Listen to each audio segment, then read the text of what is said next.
The sirens were already wailing when I finally hung up the phone. My hands shook so badly I nearly dropped it. Through the window, I could see Danny's car still parked in his driveway, the same driveway I'd helped him pave 3 years ago with money I didn't really have to spare. The same driveway where he'd promised me, hand over his heart, that I'd always be welcome, always be family. The police cruiser pulled up slowly, and I watched an officer step out. This was really happening. 3 months earlier, none of this would have seemed possible.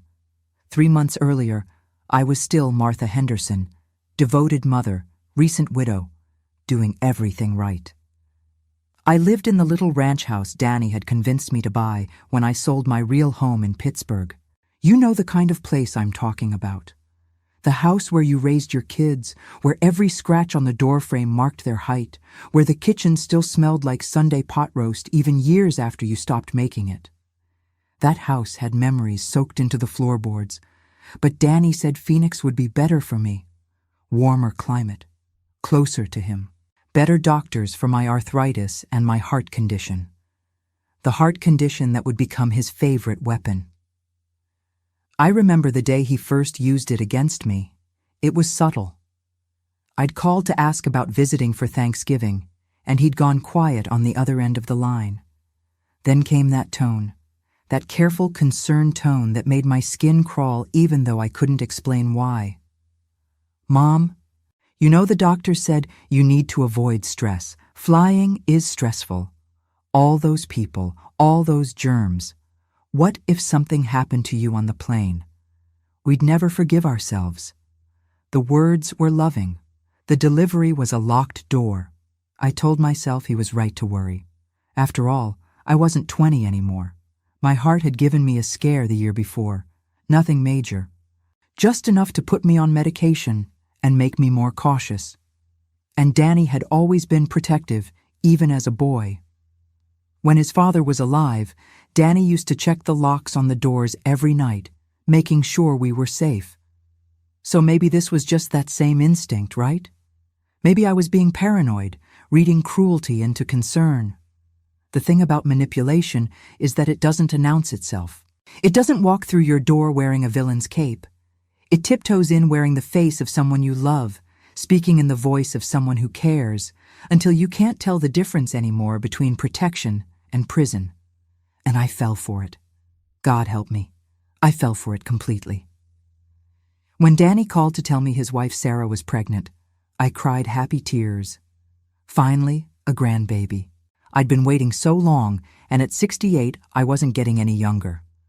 I started knitting immediately. Little yellow booties, a blanket with ducks on it, a tiny hat with ears. I bought one of those grandmother's brag books, the kind where you put pictures and write down all the milestones. First smile, first word, first steps. I imagined myself there for all of it. The pregnancy progressed, and my invitations to visit became a careful dance. Danny always had a reason. Sarah's morning sickness was bad, and they needed quiet. Sarah's doctor recommended limited visitors to reduce infection risk. The nursery renovation was a mess, and they didn't want me breathing in paint fumes with my lungs. Each excuse sounded reasonable on its own. Stacked together, they formed a wall I couldn't see over. I sent money instead, for the crib, for the car seat, for the endless list of things babies apparently need these days. Danny would call to thank me, his voice warm and grateful, and I'd feel useful again. Needed. Like maybe if I couldn't be there physically, I could still contribute. Still matter. You're thinking I should have known better, aren't you? You're probably yelling at your screen right now. But love isn't blind, it's paralyzed. The baby came on a Tuesday in March. Danny texted me at 4 a.m. "It's a girl, 7 pounds, 3 ounces. Everyone's healthy. I'll call you later." I sat in my kitchen as the sun came up, staring at my phone, waiting for it to ring. It didn't. Not that day, not the next. When I finally called him, he sounded exhausted but happy, and he promised to send pictures soon. He did send one. Just one. A grainy photo of a tiny pink face, eyes closed, wrapped in a hospital blanket. I printed it and put it on my refrigerator, but it felt like holding a shadow. I asked when I could visit, when I could meet my granddaughter in person, hold her, smell that new baby smell everyone talks about. And that's when Danny introduced the new rules. Mom, with your immune system, we really can't risk it right now. The baby's too vulnerable. Maybe in a few months when she's had her shots. Maybe when cold and flu season is over. Maybe. Each maybe was another month stolen from me. I started to notice something then. A pattern. Whenever I pushed back, even gently, Danny would bring up my health. Your blood pressure, Mom. Your heart. Remember what the doctor said about stress? It was like he had a script, and my medical history was his favorite line. But here's the thing. I wasn't dying. I wasn't bedridden. I was a woman with some age on her and some pills in her cabinet, but I was still here, still capable, still deserving of a place in my own family's life, wasn't I? The doubt started small. Late at night, lying in bed, I'd wonder if maybe I really was too sick to be around a newborn. Maybe I was being selfish, putting my wants ahead of the baby's safety. Maybe I'd done something wrong as a mother, and this was Danny's way of keeping his distance without hurting my feelings. The human mind is terrifyingly good at turning weapons on itself when given the right ammunition. I tried talking to Sarah once, called her directly, woman to woman, hoping maybe she'd understand. We had a nice enough conversation about how tired she was, how the baby wasn't sleeping, how hard breastfeeding turned out to be. When I asked about visiting, she got quiet. Then she said, in this bright, brittle voice, "Well, Danny's really the one who makes those decisions. He knows what's best for our family." And I felt it then. That cold drip of realization that this wasn't about the baby's health at all. This was about control, about Danny deciding who got access and when, about me being managed like a problem instead of welcomed like family. But I pushed the feeling down, because accepting it would mean accepting that my son, the boy I'd raised, the man I'd sacrificed everything for, was capable of such calculated cruelty. And I wasn't ready for that truth yet. Not quite. The house in Pittsburgh haunts me sometimes, not in a ghostly way, but in the way of roads not taken.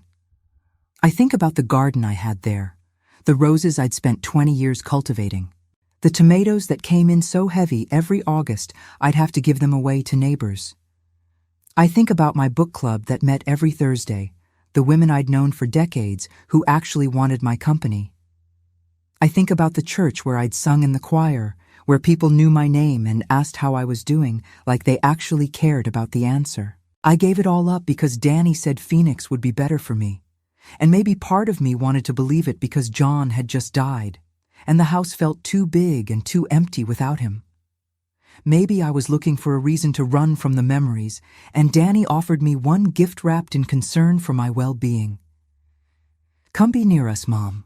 We'll take care of you. Let us be your family now." So I sold the house. The house John and I bought when we were 30.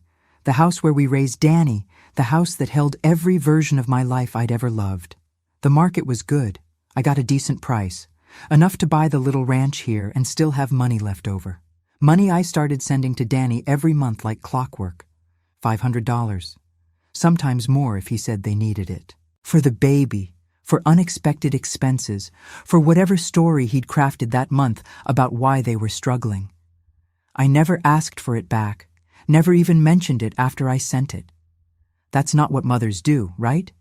You give because that's what love is. Sacrifice without scorekeeper.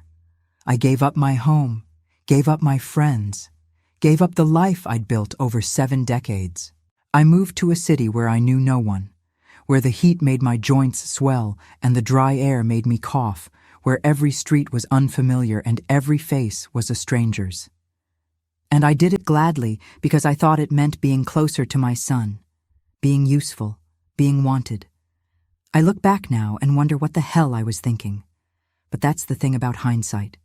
It's cruel and it's clear, and it doesn't do you a damn bit of good when you're in the middle of the fog.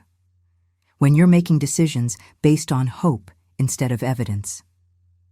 When you're so desperate not to be alone that you'll believe any story that promises you won't be. The doctors never actually told me I couldn't travel. I checked, made an appointment with my cardiologist specifically to ask. She looked confused when I brought it up. "Martha," she said, flipping through my chart, "your condition is manageable. You're on the right medications, your numbers are stable. Flying isn't ideal for anyone our age, but it's not forbidden. Just stay hydrated, move around every hour or so, wear compression socks. Standard stuff. Where did you get the idea you couldn't fly?" I sat there in her office with its motivational posters and plastic skeleton, and I couldn't answer her. Where had I gotten the idea? From Danny. From his repeated warnings, his careful concern, his medical-sounding declarations about what I could and couldn't handle. He'd said it so many times in so many ways that it had become truth. My truth. The story I told myself about why I couldn't do things I actually could. That's when I started to suspect something was deeply, fundamentally wrong. Not with my health, with my son. I went home and started keeping track. Got a notebook, wrote down every conversation, every excuse, every promise that got broken. Seeing it all laid out on paper was like watching a magic trick in reverse. Once you know how it's done, you can't unsee the con. And Danny had been running a con on me for at least a year, maybe longer. Using my age, my health, my fear of being a burden, to keep me at a distance while still keeping his hand in my wallet. A betrayal this deep doesn't heal, it scars over. I wanted to be wrong. God, how I wanted to be wrong. I wanted there to be some explanation that made it all make sense, that transformed Danny back into the son I thought I knew instead of the stranger he'd apparently become. But the evidence kept mounting, and my denial kept crumbling, and somewhere in the middle of all that, my sadness started to curdle into something harder, something colder, something that felt a lot like rage. The notebook grew. Page after page of broken promises, manipulative conversations, financial transactions that flowed in only one direction. I was funding a life I wasn't allowed to be part of. I was the family ATM, dispensing cash on demand, but not welcome at the family table. And the more I wrote, the more I realized how completely I'd been used, how thoroughly I'd been played. How stupid I'd been to believe that moving away from everything I loved would bring me closer to the one thing I had left. I couldn't sleep, couldn't eat. The house felt different now, like a monument to my own gullibility. Every piece of furniture I'd bought here, every picture I'd hung on these unfamiliar walls, it all mocked me. Look at you, Martha. Look at what you gave up. Look at what you got in return. I'd stand at the window sometimes, watching the desert sunset paint the sky impossible colors, and I'd think about Pittsburgh, about green grass and real seasons and people who actually wanted me around, about the life I'd traded for this lonely little cell. But I wasn't going to cry anymore. Crying was done. Crying got me nowhere except deeper into this hole of my own making. No, what I needed now was information. Real information.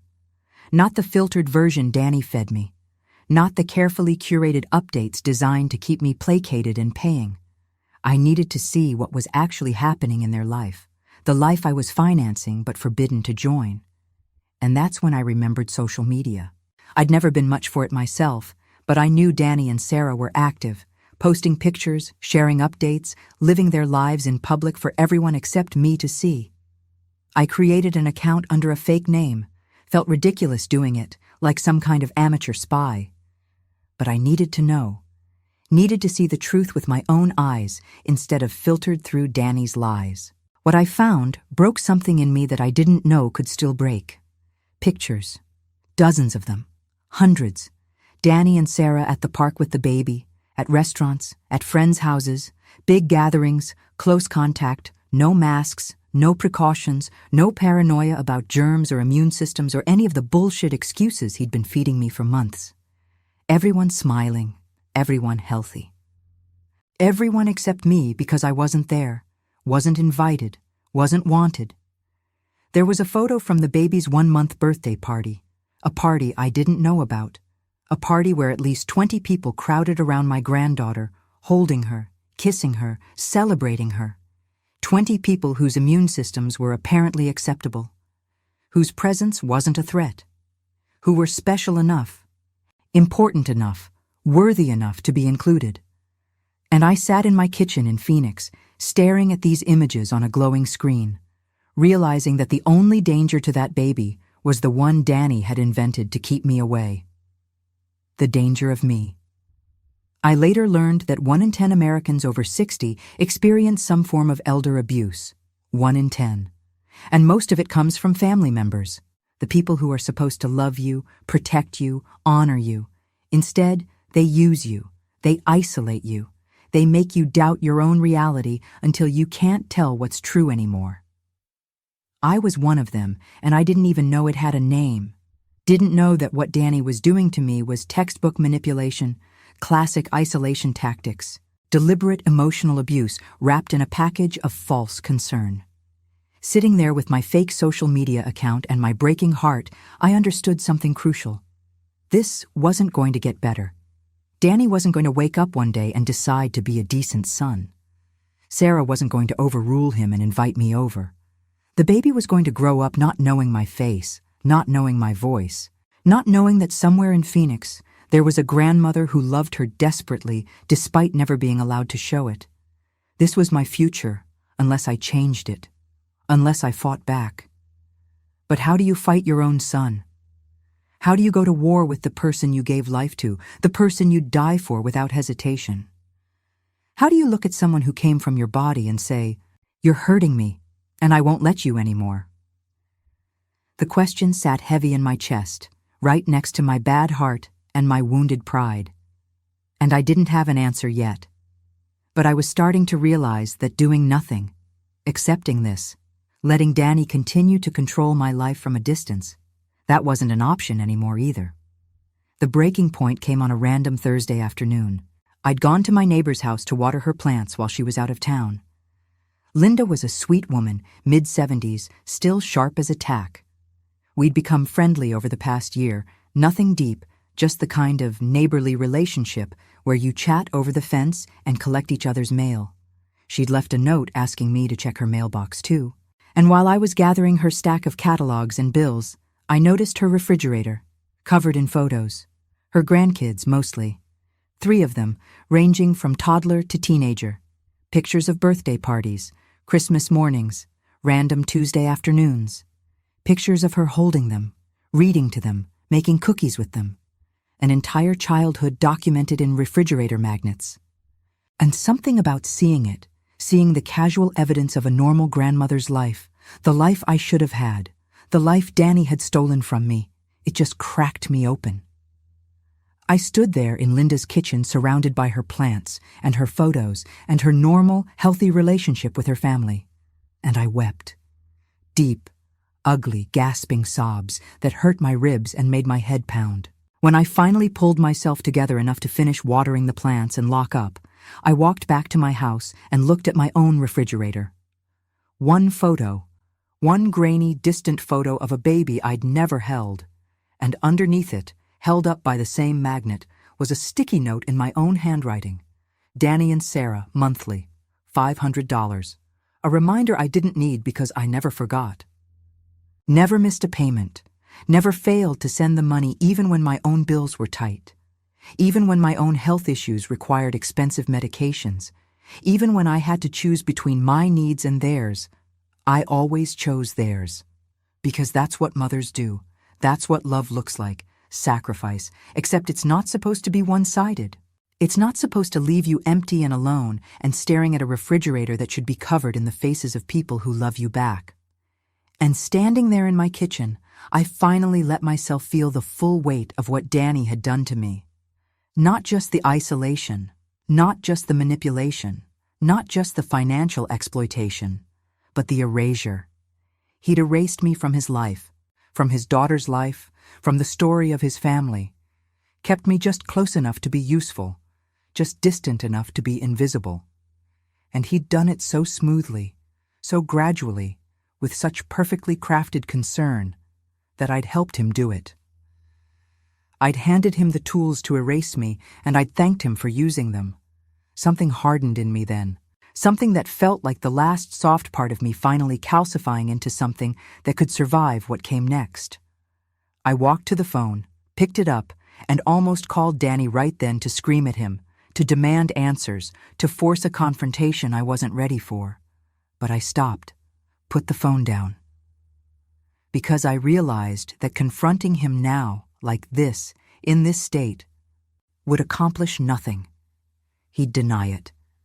Gaslight me. Tell me I was being dramatic, that my health was making me paranoid, that he loved me and only wanted what was best. He'd use my own emotions against me, weaponize my hurt, make me doubt what I knew to be true. No. If I was going to do this, I needed to be smart. I needed to be calm. I needed to have my evidence organized and my emotions locked down tight. I needed to take back control of the narrative before Danny realized he was losing it.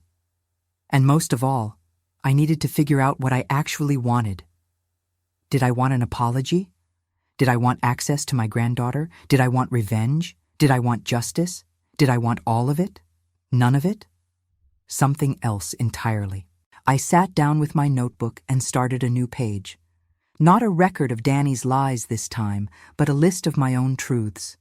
What I wanted, what I deserved, what I was willing to fight for, and what I was ready to let go. It was harder than I expected. After so many months of letting Danny define my reality, of accepting his version of events, of doubting my own perceptions and needs, actually articulating what I wanted felt like speaking a foreign language. But I pushed through, wrote it all down. Every want, every need, every boundary I should have set a year ago. At the top of the list, in letters I pressed so hard they dented the paper beneath. I deserved to be treated like a person, not a problem. That became my North Star, my reminder. Because somewhere along the way, I'd forgotten that fundamental truth. I'd let Danny's treatment of me become my definition of myself. If he said I was too sick to travel, I was too sick to travel. If he said I was a burden, I was a burden. If he said only special people got to meet his daughter, then I wasn't special.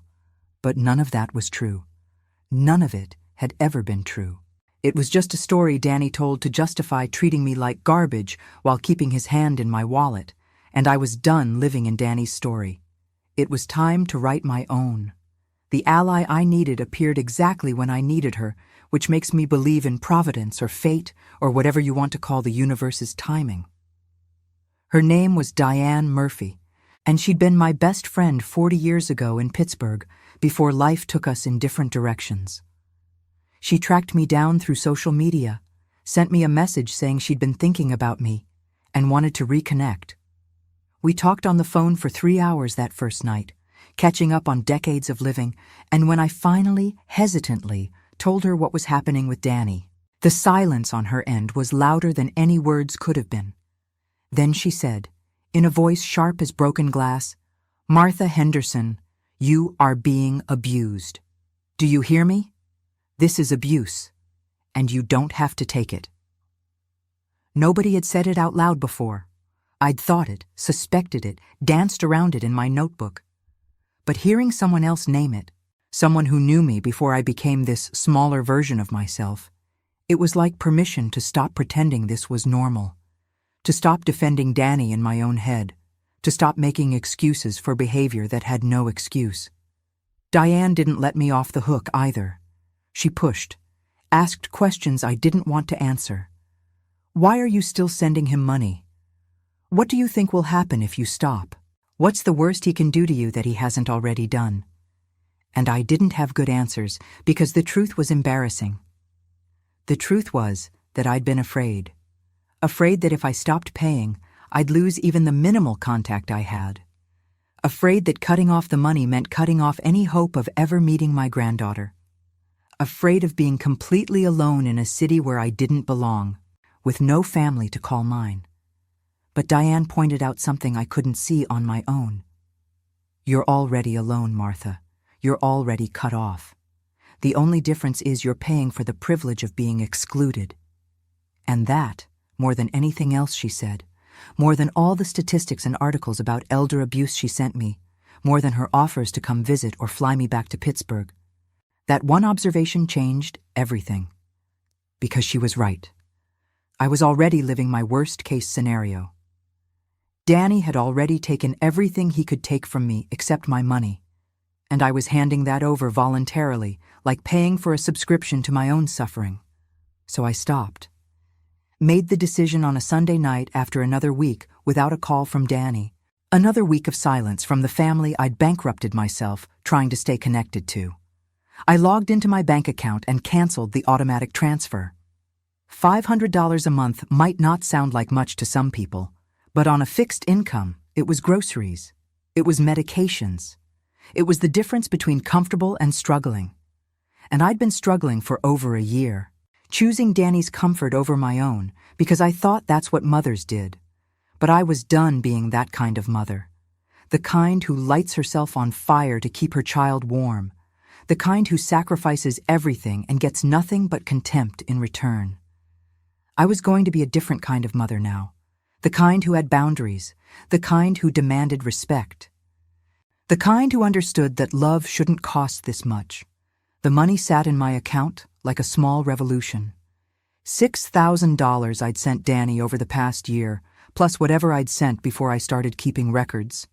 Money I could have used for a trip back to Pittsburgh, for a proper doctor's appointment with a specialist instead of the clinic, for repairs on my car that I'd been putting off, for anything at all except funding a life I wasn't welcome in. And you know what the wildest part was? Danny didn't even notice at first. A full month went by before he called, and when he didn't ask how I was doing or if I'd like to video chat with the baby or anything a son should ask his mother. He asked where his money was. I let him talk. Let him explain that they were counting on it, that the baby needed things, that he'd already spent it in his budget. Let him build his case for why I owed him my pension, my security, my future. And when he finally ran out of words, I said, very calmly, "I'm not sending it anymore, Danny. I need it for myself." The silence that followed was so complete I thought the call had dropped. Then he said, in a voice I'd never heard from him before, a voice cold and calculating and cruel, "Well, I guess we know where your priorities are. I guess the baby means nothing to you." And there it was, the manipulation laid bare, the threat obvious. Play by my rules and send money, or lose access to your granddaughter. Except I'd already lost access. I'd never had it. That was the thing Danny couldn't grasp, probably because he'd gotten so used to me believing his lies. He thought he still had leverage. He thought I still believed the story about my health, about his concerns, about how any day now when things settled down, I'd get to visit. He thought I was still the desperate, lonely mother willing to pay any price for crumbs of attention. He had no idea I'd already mourned that version of myself, already buried her, and started becoming someone harder, someone smarter, someone who understood that you can't negotiate with emotional terrorists. You can only refuse to pay the ransom. I told him I loved him, which was still true despite everything. Told him I loved my granddaughter, which was true even though I'd never met her, and told him that I wouldn't send another dollar until I was treated like family instead of an ATM. Then I hung up while he was mid-sentence, mid-manipulation, mid-lie.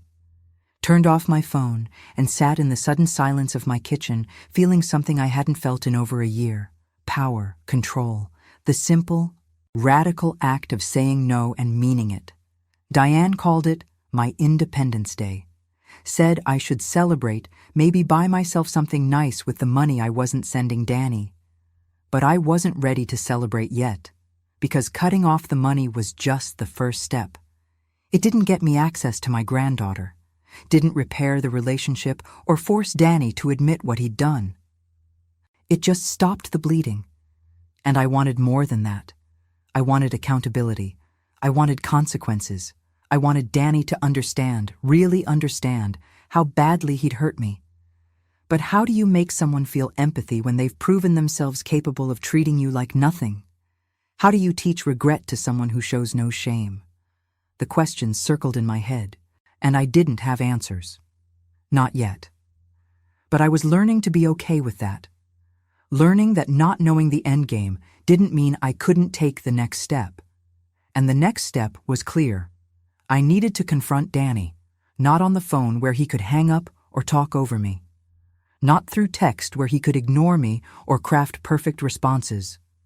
Face to face, in his house, where there was nowhere to hide. Diane thought I was crazy, told me it wasn't safe, that Danny had already shown himself to be manipulative and cruel, that confronting him in person could go badly in ways I couldn't predict. She wasn't wrong, but I needed him to see me, to really see me. Not as a voice on a phone or a burden to manage, but as a human being. His mother. Someone who deserved better than what he'd given. I booked the flight for the following week. Didn't tell Danny I was coming. Just packed a bag, printed out my notebook pages with all his lies documented, and got on a plane to Phoenix. Diane made me promise to check in every few hours, gave me the number for a domestic violence hotline, made me repeat back to her that I'd leave immediately if things got physical or dangerous. I appreciated the concern, but I wasn't afraid of Danny hurting me physically. The damage he'd done was already complete, and it was all emotional, all psychological. The kind of hurt that doesn't show up in bruises or broken bones, but in broken trust and shattered relationships. The plane ride was smooth. I wore compression socks like the doctor suggested, walked the aisle every hour, stayed hydrated. My heart behaved itself. My body did exactly what it was supposed to do, proving once again that Danny's concerns about my health were never about my health at all. They were about control, about keeping me small and scared and dependent on his version of reality. But I wasn't small anymore. And I wasn't scared. I was furious. And fury, I was learning, could be its own kind of fuel. I took an Uber from the airport straight to Danny's house, showed up at 2 p.m. on a Wednesday when I knew he'd be working from home. Sarah answered the door with the baby on her hip, and the look on her face when she saw me was almost worth the price of the plane ticket. Shock, guilt, fear. A flash of all three before she managed to smooth her expression into something neutral. "Martha," she said, like she'd found a stray dog on her porch. "We weren't expecting you." "I know," I said. "Can I come in?" She hesitated, looked back over her shoulder like she was calculating whether she could slam the door in my face and get away with it. But I was already stepping forward, already crossing the threshold into a house I'd helped furnish, helped maintain, helped pay for without ever being invited inside. And there was my granddaughter, 5 months old now, big brown eyes and chubby cheeks and a little fist shoved in her mouth. She looked at me like I was a stranger, which I was, and that broke my heart all over again, standing 3 feet from my own grandchild who had no idea who I was. "Where's Danny?" I asked, keeping my voice level. "In his office," Sarah said, still holding the baby like a shield.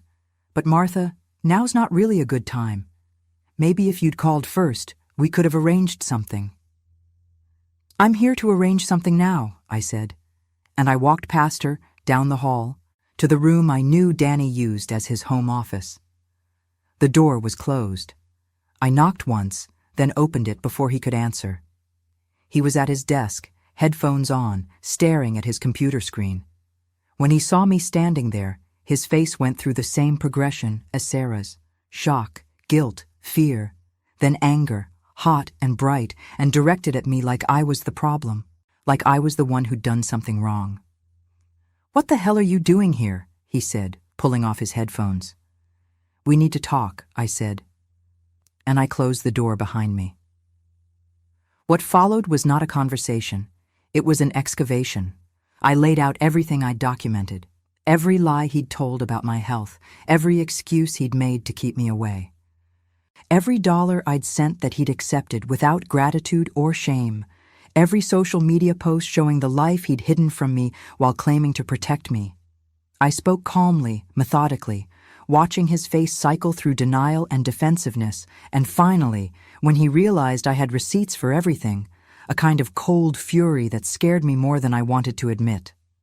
He tried the usual tactics. "You're being dramatic. You're taking things out of context. You're not well, Mom. You're paranoid.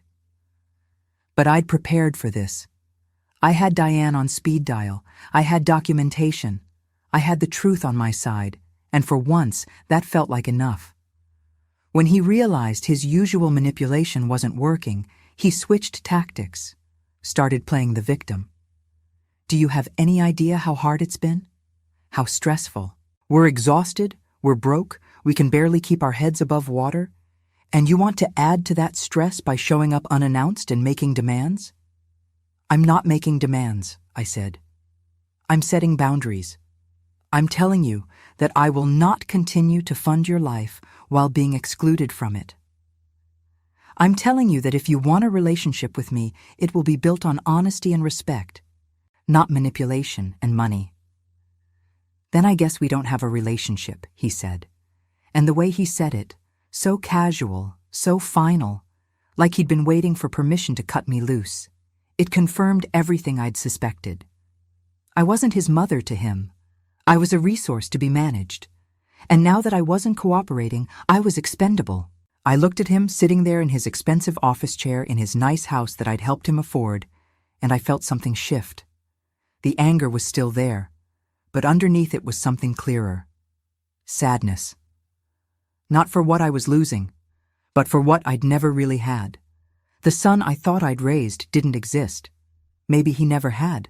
Maybe I'd just been so desperate to believe in the version of Danny I wanted him to be that I'd ignored all the evidence of who he actually was. Fine, I said. Then this is goodbye. But know that I didn't choose this. You did. You chose money over relationship. You chose control over connection. You chose to use your daughter as a weapon against her grandmother. Those are your choices, Danny. Live with them. I left his office, left his house. Sarah was still in the living room with the baby, and I stopped long enough to look at my granddaughter one more time. She smiled at me, a big gummy baby smile that meant nothing because she didn't know me. Would never know me. And that was on Danny. That loss, that emptiness, that stolen relationship, all on him. But I want you to know something, I said to Sarah, not bothering to hide the tears streaming down my face. When she's older and asks about me, when she wants to know why she only has one grandmother, tell her the truth. Tell her I fought to be in her life. Tell her I loved her before I ever met her. Tell her Danny made a choice, and I wasn't it. Then I walked out, got back in the Uber I'd kept waiting, went straight to the airport, and changed my flight to leave that night instead of the next morning. I didn't want to spend another second in Phoenix. Didn't want to risk Danny showing up at my house with more manipulation, more lies, more ways to make me doubt what I knew to be true. I just wanted out, wanted distance, wanted to be somewhere I could breathe without feeling the weight of his betrayal crushing my chest. Diane picked me up at the Pittsburgh airport at midnight, took one look at my face, and didn't ask questions. Just drove me to her house, made up the guest room, and let me cry myself to sleep. I stayed with her for 3 weeks, long enough to find a small apartment, long enough to reconnect with old friends, long enough to start feeling like a person again instead of a problem to be managed. Pittsburgh welcomed me back like I'd never left. The city, the people, the familiar streets. It was home in a way Phoenix never was, never could be. I thought about the money I'd wasted on that Phoenix house. The year I'd lost living somewhere I didn't belong, but I couldn't regret it entirely, because it had taught me something crucial. It had taught me what I wouldn't tolerate, what I wouldn't sacrifice, what I deserved, and armed with that knowledge, I started rebuilding. The confrontation should have been the end of the story. Me standing up to Danny, setting boundaries, walking away with my dignity intact, if not my relationship. But that's not how justice works, is it? Sometimes the universe has its own timeline, its own way of balancing scales that we think are permanently tipped. And what happened next, I never could have predicted. It started with a phone call from Sarah's sister, Rebecca. I'd met her exactly once, at Danny and Sarah's wedding, and we'd exchanged maybe 10 words total.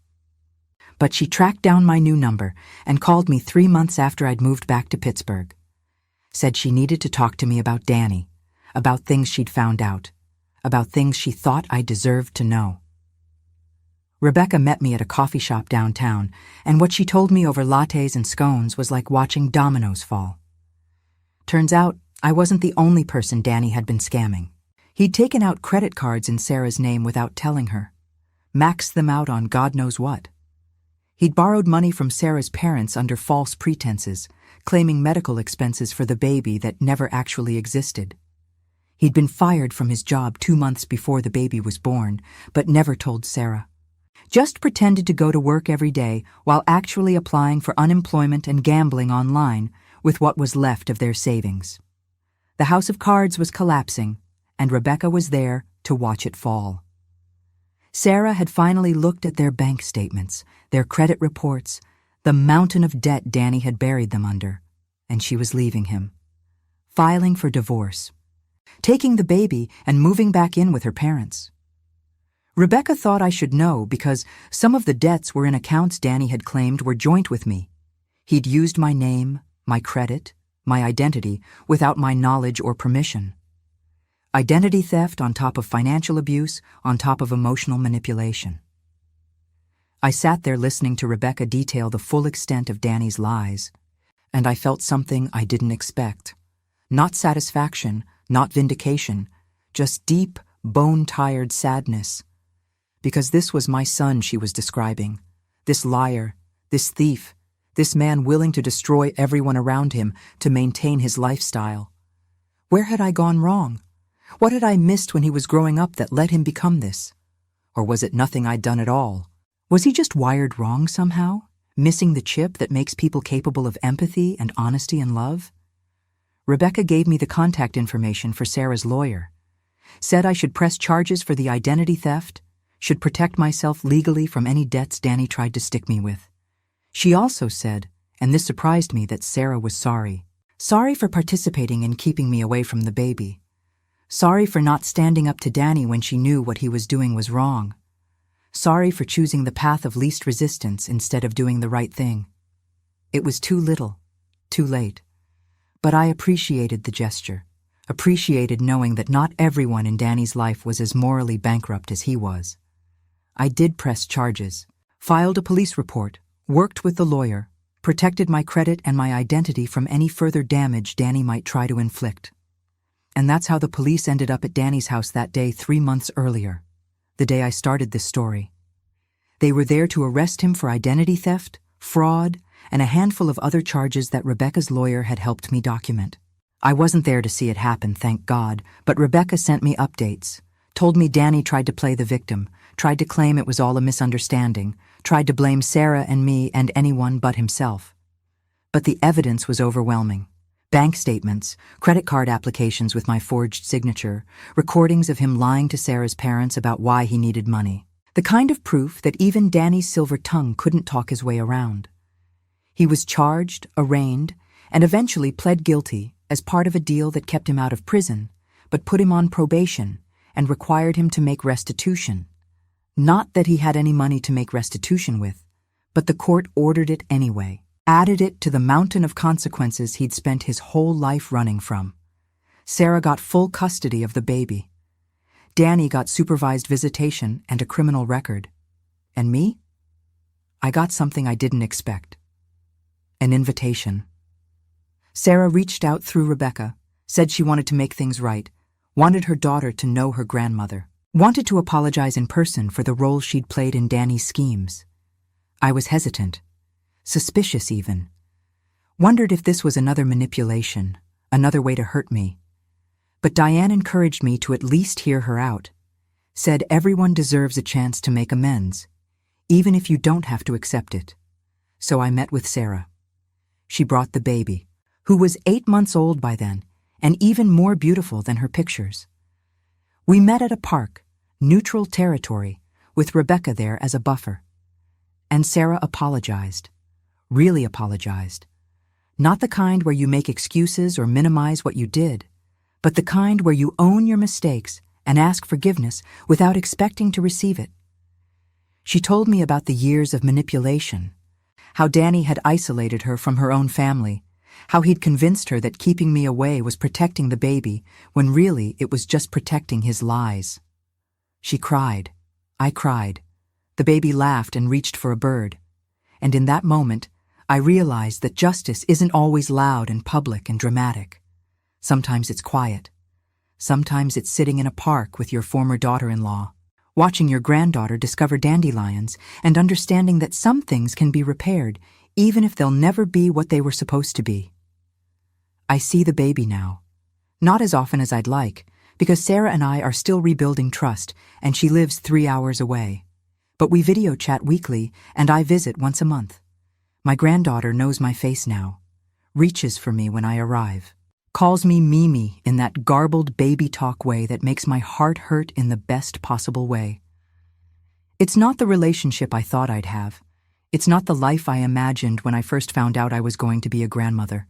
But it's real, it's honest, and it's built on truth instead of lies. As for Danny, I haven't spoken to him since that day in his office. He tried calling a few times after the arrest, leaving voicemails that ranged from angry to pleading to accusatory. I listened to exactly one of them, heard him blame me for ruining his life, and deleted the rest without listening. Because that's the thing about men like Danny. They never take responsibility, never admit fault. It's always someone else's fault, someone else's failure, someone else's problem. And I was done being his solution. Did you know that investment scams cause the biggest losses, just like emotional scams? They rob you of everything valuable. Trust, peace of mind, years of your life spent believing in something that was never real. Danny was running an emotional investment scam on me for years, taking deposits of my love, my money, my faith, and giving nothing back but lies. The day I stopped investing was the day I started getting my life back. The rebuilding didn't happen overnight. Some days I still wake up angry. Angry at Danny for what he took from me. Angry at myself for letting him. Angry at the year I lost in Phoenix. The money I'll never get back. The time with my granddaughter that's gone forever. But anger isn't my default anymore. Mostly, I feel peace. The kind of peace that comes from knowing you did the right thing even when it was hard. Even when it cost you. Even when it meant losing someone you thought you couldn't live without. I live in a small apartment in Pittsburgh now, 2 bedrooms, one for me and one that I'm slowly turning into a space for my granddaughter when she visits. I joined a new book club, started volunteering at the library, reconnected with my church choir and realized I'd missed singing more than I'd admitted. My life is smaller than it was when John was alive, but it's mine, fully, completely mine. Not dictated by Danny's lies or his needs or his manipulation, just mine to live as I see fit. Diane lives 10 minutes away. We have coffee every Thursday and attend concerts together when her knees allow it. She was right about everything, and I tell her so regularly enough that she started rolling her eyes when I bring it up. But I mean it. She saved me. Not by fixing my problems or solving my Danny situation, but by holding up a mirror and making me see what I'd become. Making me remember who I was before I shrank myself down to fit into Danny's version of an acceptable mother. I paint sometimes now. Took a watercolor class at the community center and discovered I'm terrible at it but don't care. There's something freeing about creating something purely for the joy of it, without worrying about whether it's good enough or valuable enough or worthy enough. I paint landscapes mostly. Pittsburgh bridges and Pennsylvania hills, and sometimes when I'm feeling nostalgic, the house I sold to move to Phoenix. The house that held my whole life before Danny convinced me to give it all up. I don't regret selling that house anymore. Don't regret the year in Phoenix or the money I sent, or even the confrontation that ended my relationship with my son. Because all of it taught me something I needed to learn. That love without respect is just another word for exploitation. That family shouldn't cost you your peace. That sometimes the most loving thing you can do is walk away. Before I end my story, I want to share something important I learned through all of this. Something I wish I'd known earlier. Something that might help you if you're in a situation like I was. It's about recognizing manipulation before it destroys you. About understanding the warning signs that someone is using your love against you. The most dangerous manipulators are the ones who sound reasonable, who frame their control as concern, who make you feel crazy for questioning them. Danny didn't wake up one day and decide to abuse me. He built toward it slowly, testing boundaries, increasing isolation, making me doubt my own perceptions. That's how it works. Manipulation is a slow poison, not a sudden attack. Here's what I learned to watch for. If someone in your life consistently makes you feel guilty for having needs, that's a red flag. If they use your health, your age, your vulnerabilities as reasons why you can't do normal things, question it. Talk to your doctor yourself. Get a second opinion. Don't let anyone else define your limitations for you. If someone isolates you from other people while claiming it's for your own good, run. Isolation is the foundation of abuse. It cuts you off from outside perspectives, from people who might help you see what's really happening. Danny tried to isolate me geographically by getting me to move to Phoenix.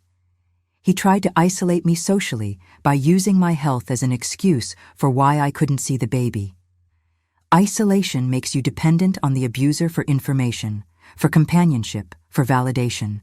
And that dependency is exactly what they want. Financial control is another major warning sign. If someone expects you to fund their life but won't give you basic respect or inclusion, that's not family. That's exploitation. I sent Danny money for over a year while he kept me at arm's length. I let guilt and hope cloud my judgment. But here's the truth. People who genuinely love you don't make love conditional on payment. They don't use access to family members as a bargaining chip for cash. Studies show that elder financial abuse is one of the fastest growing crimes in America, and most of it comes from family members. Children who steal from parents, grandchildren who manipulate grandparents, relatives who see elderly family members as ATMs with deteriorating ability to fight back. I was a statistic, one of thousands of older adults who get financially abused by their own children every year. And the shame of admitting it kept me trapped longer than it should have.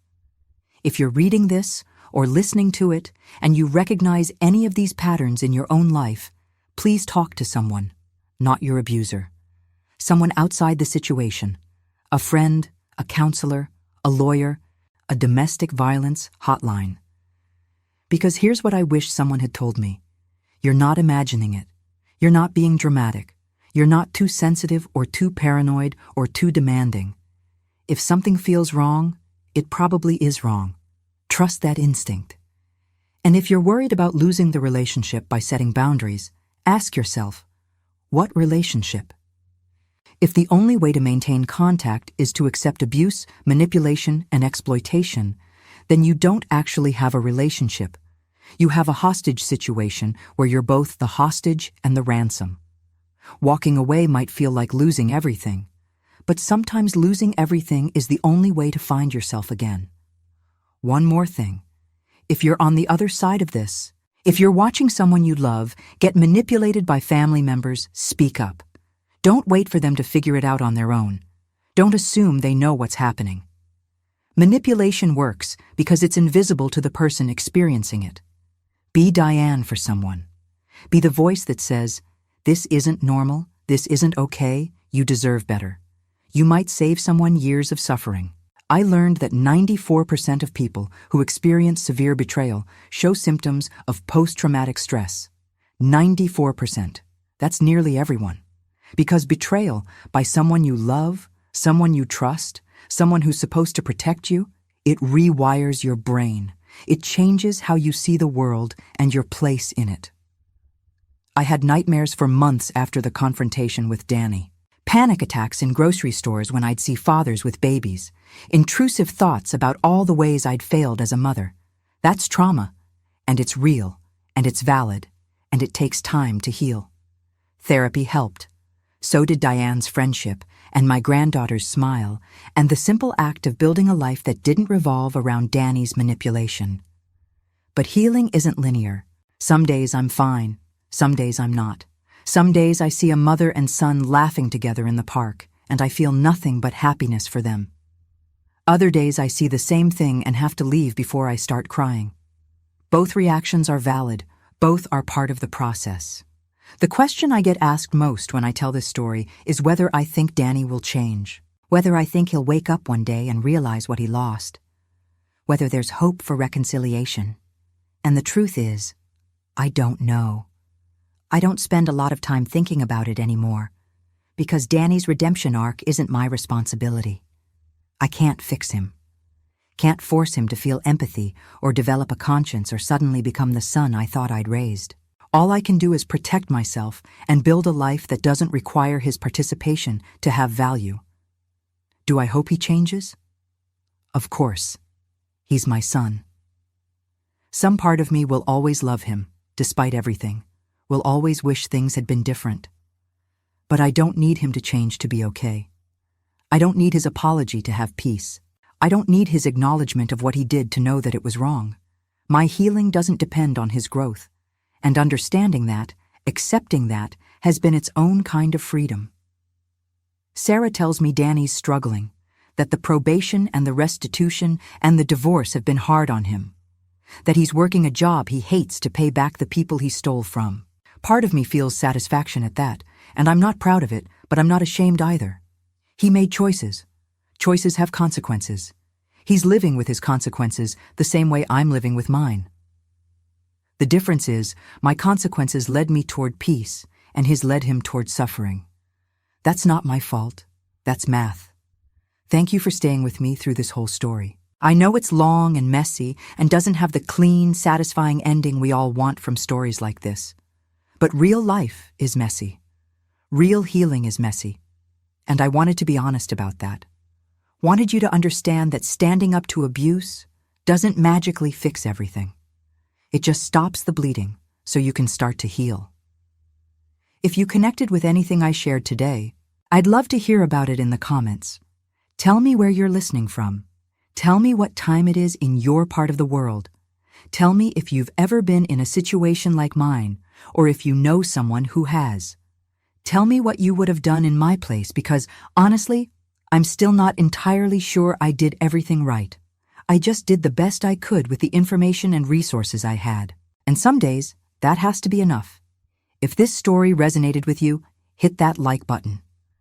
Subscribe to the channel so you don't miss future stories.